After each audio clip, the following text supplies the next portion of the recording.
जनवरी 9। हमारे प्रतिदिन की रोटी मिनिस्ट्रीज की ओर से आप सभी को नमस्कार। आज के संदेश का शीर्षक है सही यीशु, जेनिफर बेंसन सोल्स की ओर से। आज के पवित्र शास्त्र का भाग है 2 कुरिन्थियों अध्याय 11 1 से 4 और 12 से 15 वचन तक। यदि तुम मेरी थोड़ी सी मूर्खता सह लेते तो क्या ही भला होता।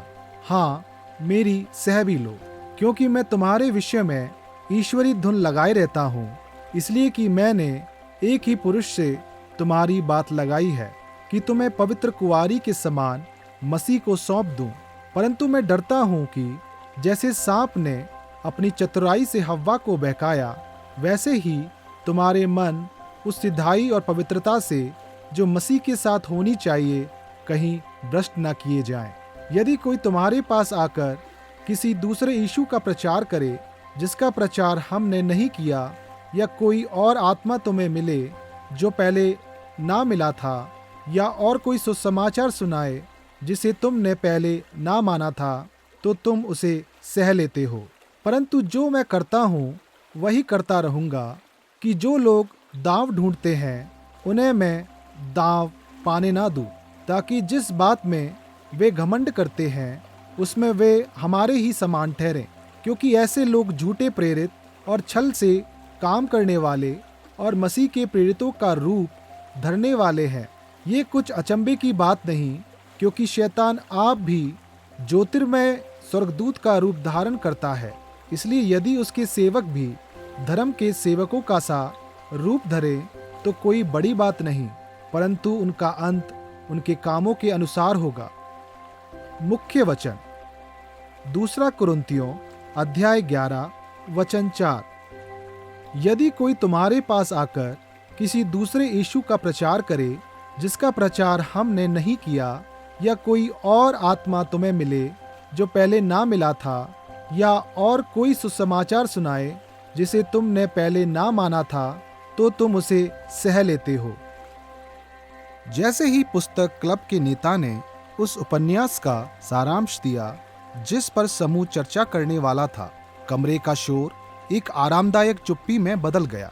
मेरे दोस्त जॉन ने ध्यान से सुना, लेकिन साजिश को नहीं पहचाना। अंत में उसने महसूस किया कि उसने एक किताब पढ़ी थी जिसका शीर्षक अन्य लोगों द्वारा पढ़े गए काल्पनिक कथा के समान था। हालांकि उसे गलत किताब पढ़ने में मजा आया, लेकिन वह अपने दोस्तों में शामिल नहीं हो सकी क्योंकि उन्होंने सही किताब पर चर्चा करी। प्रेरित पौलुस नहीं चाहता था कि यीशु में कुरिन्थ के विश्वासी एक गलत यीशु पर विश्वास करें। उसने बताया कि झूठे शिक्षक कलीसिया में घुस आए थे और लोगों को एक अलग यीशु के बारे में बता रहे थे, और उन्होंने उस झूठ को सह लिया था। पौलुस ने इन नकली शिक्षकों के विधर्म की निंदा की। हालांकि कलीसिया को लिखे अपने पहले पत्र में उन्होंने पवित्र शास्त्र के यीशु के बारे में सच्चाई की समीक्षा की थी। यही यीशु मसीहा था जो हमारे पापों के लिए मरा, तीसरे दिन जी उठा था और फिर 12 को दिखाई दिया, और अंत में स्वयं पौलुस को।